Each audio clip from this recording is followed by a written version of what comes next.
Welcome, listeners, to Daily English Talk. Welcome back to the podcast, everyone. We are so excited to have you with us for another amazing episode. Before we begin, if you love learning practical English with us, please take a quick second to subscribe to the channel and turn on that notification bell. Hello. Welcome back, everyone. Today, we are tackling a topic that a lot of people find incredibly difficult, not just in English, but in life. We are going to teach you exactly how to say no politely and diplomatically without feeling guilty or making things awkward. It is such an important social and professional skill. Saying no the right way can actually make you sound more professional and confident. And remember, make sure to watch until the very end because we have a quick quiz waiting for you to test your new skills. That is right. Saying no doesn't mean you are being rude. It is all about how you frame it. So, let us dive right into the best strategies and phrases you can start using today. You are absolutely right, Alex. Saying no is one of the hardest things for English learners because they often worry that a direct no will sound way too harsh, blunt, or even aggressive to a native speaker. That fear is incredibly common everywhere. In many cultures, being very direct is completely fine and expected, but in English, just saying a flat no can actually feel like a door slam in a conversation. It can instantly make the other person feel rejected or uncomfortable. Exactly. Because of that constant fear, many learners end up saying yes to things they absolutely don't want to do, or they give a very long, complicated excuse that sounds completely made up, awkward, and unnatural. I have definitely seen that happen so many times. People get so nervous that they start rambling and inventing a massive, detailed story just to decline a simple invitation to coffee or a minor project at work. Right, but the secret to saying no diplomatically is actually very simple. You don't need a huge excuse at all. You just need to use a reliable 3-step formula. Show appreciation, give a brief and vague reason, and close politely. A 3-step formula sounds incredibly useful and easy to remember for anyone listening. Let us break that down for our viewers. What is the best way to start with that very first step, showing appreciation? It is all about validating the other person's offer or invitation first. Instead of focusing heavily on the refusal, you start with positive phrases like, "Thank you so much for asking me," or "I really appreciate the invitation." Oh, that is a fantastic buffer.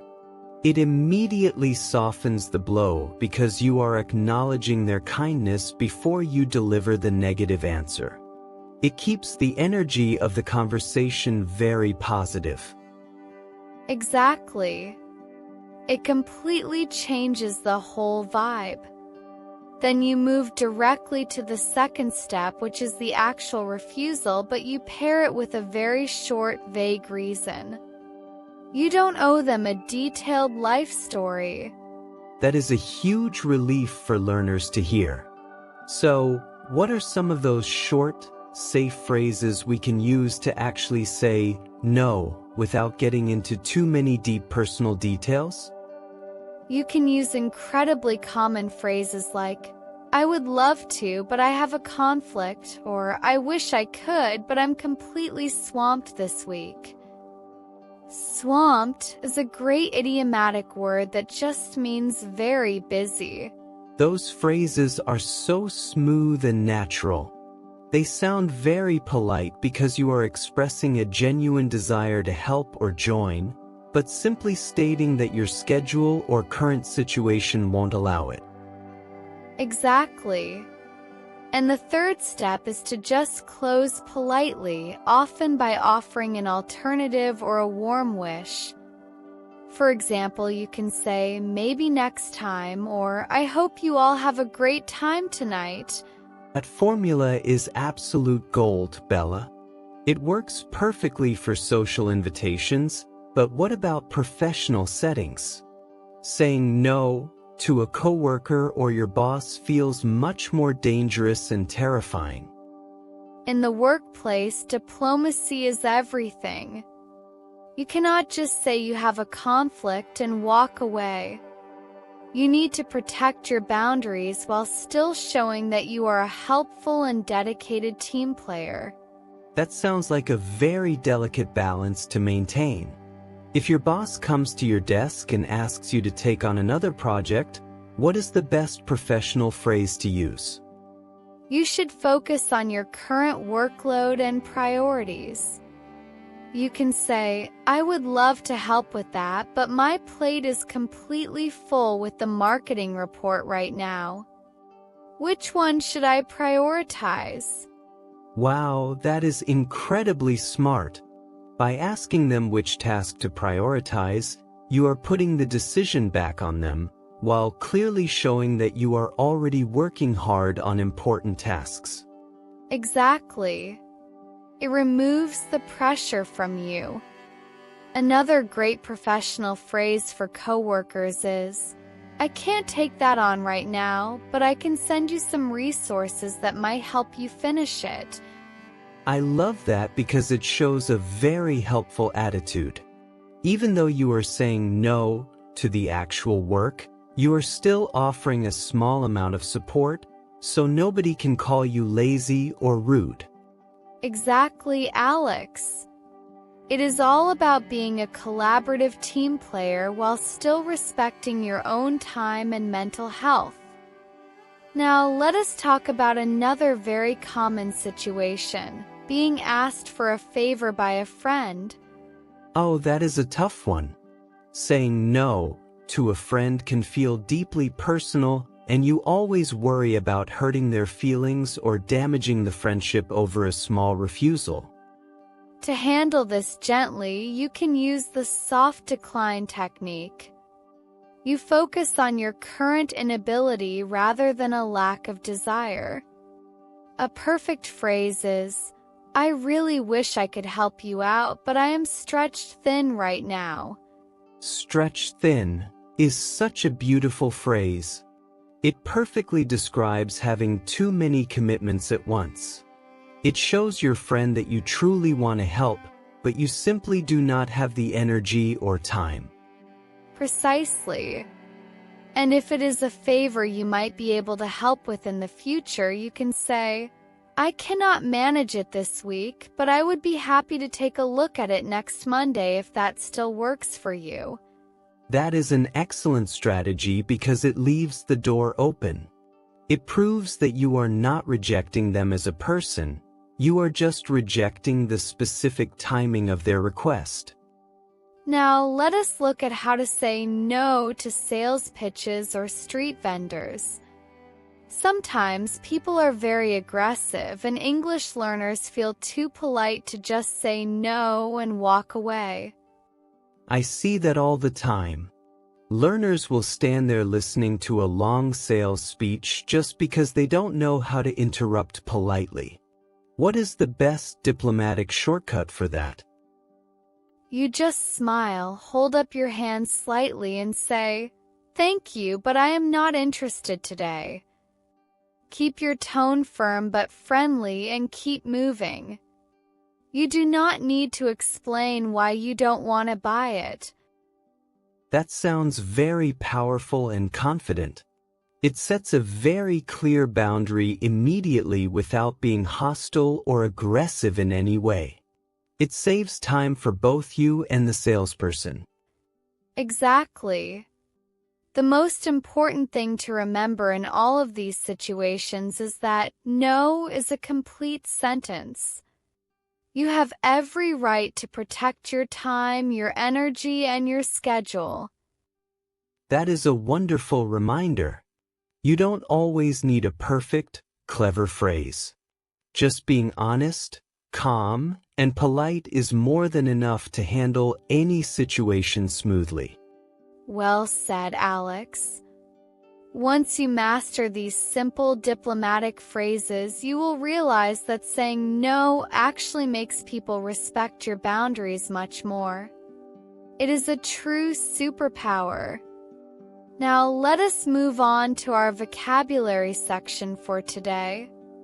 We have selected 4 very simple and common words from our discussion that you can start using in your daily life right away. Let us look at them. The first word is harsh. If something is harsh, it means it is too unkind, cruel, or pleasant-free. When you say no too directly, it can sound a bit harsh to the other person. For example, you do not need to be harsh. You can say no in a very gentle way. The second word is excuse. An excuse is a reason you give to explain why you cannot do something or why you did something wrong. It is very common to make a small excuse when you turn down an invitation.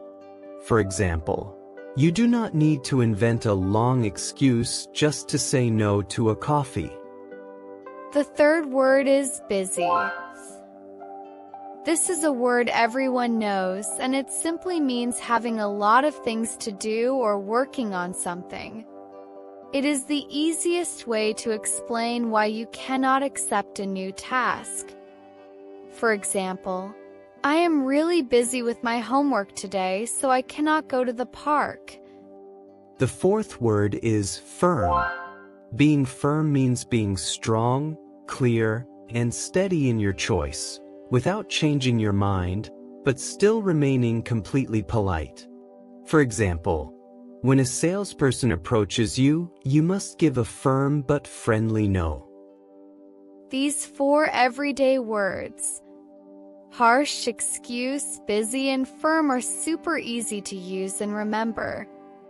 Make sure you know them well because our final quiz is coming up next right now. Well, that brings us to the very end of today's episode. We really hope these diplomatic phrases give you the confidence to protect your time and say no politely without any guilt.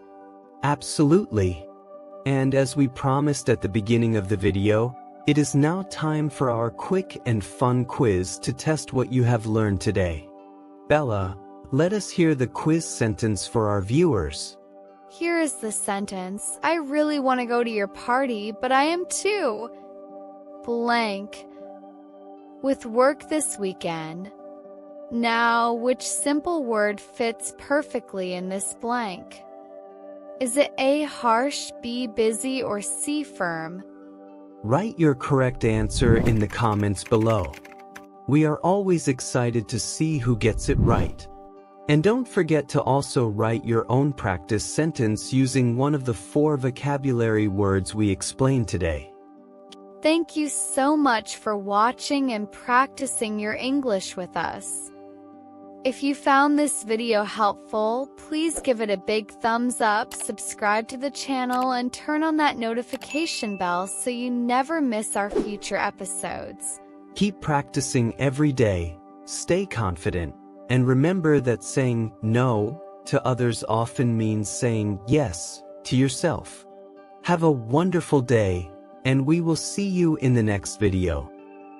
Goodbye everyone, and take care. Thank you for watching. Subscribe for more lessons.